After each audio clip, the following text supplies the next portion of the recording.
Welcome back. So this video is going to be about meaning itself and terminology. What do we mean when we say things? Well, bluntly, we mean whatever we're trying to convey, and we can have multiple meanings at the same time.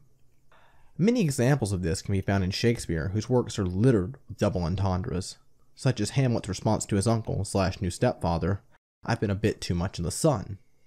The terms we use to convey meaning should not be confused for the meaning itself.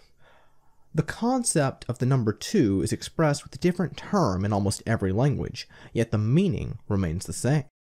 When arguing, it is not uncommon for people to take a term which can express different meanings and deliberately, or unintentionally, apply a different meaning to the term than was initially intended, when the term was first used. This is called conflation. When a person conflates another's meaning in a debate, it's the equivalent of strawmanning their position, because you aren't actually addressing what the initial speaker meant when you do that. One particularly conflictory argument we see in the United States is when people try to stir up moral outrage over our having the universal right to bear arms, but not having healthcare as a universal right. When in reality what is colloquially meant by a person who supports the right to bear arms is different from what a person who supports the right to universal healthcare means. We already have the right to healthcare in the States in the same sense that we have the right to bear arms. We have the right to acquire healthcare so long as we aren't stealing it, just like we have the right to acquire arms so long as we aren't stealing them.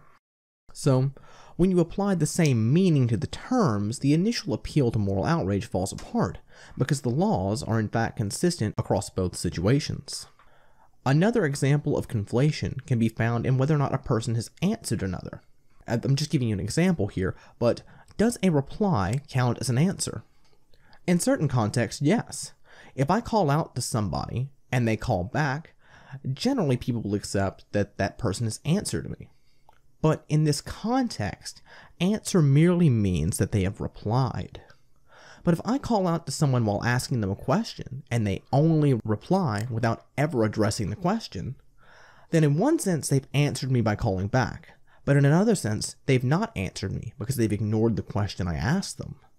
To say they both have and haven't answered me isn't a contradiction, because answer has two separate meanings which do not directly correspond to one another in this situation, or the two separate situations. Once a person's meaning is made clear, it's intellectually dishonest to continue to apply a non-intended meaning to their terms. In philosophy, many problems are avoided by simply defining one's terms at the onset of a discussion. After all, if what you're saying doesn't hold any meaning to anyone other than yourself, then what you're saying is pointless to everybody else, essentially. A lot of work has been done on the philosophy of language and meaning by the philosopher Wittgenstein. I hope I'm pronouncing that right. But actually, I would say most, or at least the most recognized works dealing with language was done by Wittgenstein, and his general theory in the beginning was that what language is attempting to do is it's attempting to paint a picture, or words are attempting to paint a picture in another person's mind. I think that that's a bit of a, I guess, a broad way of trying to explain what he's trying to explain right there. What a more accurate way of describing what he was saying that words are doing would be to say that words are trying to create an experience or an understanding of an experience in a person's mind. Because of course, you can use language to talk to a blind person, even though they have no concept of what a picture looks like, they can still understand you through language. So I would definitely say that you're trying to recreate an experience from your perspective in that person's mind. And that's what the tools of language are. But if you want to look more into this, I would definitely suggest reading some of Wittgenstein's work.